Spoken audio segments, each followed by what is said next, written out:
Konsultasi keuangan. Jadi hari ini gue pengen ngebahas juga salah satu kasus konsultasi keuangan juga. Jadi sebenarnya ada temen gue yang bertanya sama gue, kira-kira kalau misalkan investasi properti di saat ini bagus ataupun tidak. Nah, gue menjawab pada saat itu, yaitu sebenarnya kalau gue lihat daya beli masyarakat sekarang udah mulai berkurang ya, karena di saat pandemi seperti ini gitu kan. Tapi selama kita bisa mendapatkan orang yang tepat sih nggak apa-apa juga gitu. Tapi kemungkinannya akan lebih kecil dibandingkan tidak pandemi gitu kan, seperti itu. Dan ternyata beliau atau temen gue ini dia bilang ini bukan buat disewain tapi lebih untuk dirinya sendiri gitu kan. Oh, kalau buat diri sendiri sih ya gue sih hanya memberi saran ya gitu. Saran gue adalah kalau misalkan mau beli rumah itu kan ada dua ya, lo mau nyicil atau lo mau bayar cash. Kalau mau nyicil apa-apa juga gitu ya, bagus-bagus saja, tapi selama kita punya dana darurat. Jadi dana darurat itu gue bilang sekitar 9 sampai 12 gitu. Kenapa 9 sampai 12? Karena dia sebenarnya udah punya istri gitu. Udah punya istri dan kalau nggak salah dia udah punya anak juga. Jadi gue saranin 9 sampai 12 gitu kan.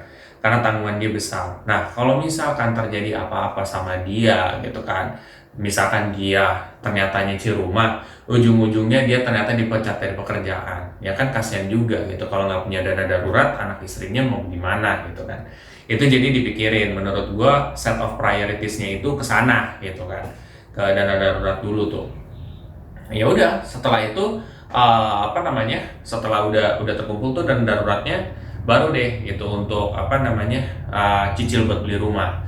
Tapi kalau misalkan punya cash itu lebih bagus gitu, karena kalau dengan cash udah enak gitu loh, selesai kan gitu, selesai perkara gitu. Cuman kan kalau misalkan rumah mahal kan, ya biasanya nyicil pak ya gitu kan. Ya gitu aja sih sebenarnya yang gue pengen sampein ke dia. Sebenarnya sih banyak banget loh yang pengen gua omongin juga gitu, dan ini bisa buat jadi pelajaran buat teman-teman semua yang ada di rumah sekarang gitu kan, atau mungkin di kantor ataupun dimanapun kalian berada sekarang.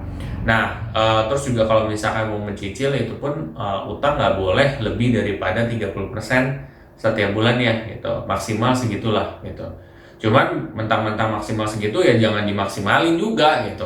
Ya kalau bisa utang itu nggak ada. Tapi kalaupun emang harus utang, utanglah untuk yang hal produktif, bukan konsumtif gitu sih.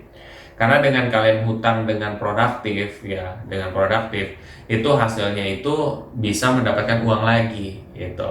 Kalau misalkan konsumtif kan udah susah gitu. Jadi itu yang perlu diingat gitu. Kalaupun ada debt ataupun ada utang itu harus terkontrol gitu. Jadi bisa berkehidupan layaknya normalnya gitu ke depannya gitu, karena semuanya terkontrol dan balance. Oke, itu aja sih yang bisa gue sampaikan ke teman-teman semua. Mudah-mudahan kasus konsultasi keuangan gue ya kan yang singkat ini bisa menjadi pelajaran buat teman-teman semua, mungkin yang relate banget. Kalian bisa share aja ke teman-teman kalian yang lain, dan jangan lupa untuk subscribe, like, dan komen di video gue. Sampai jumpa di video gue selanjutnya. Terima kasih.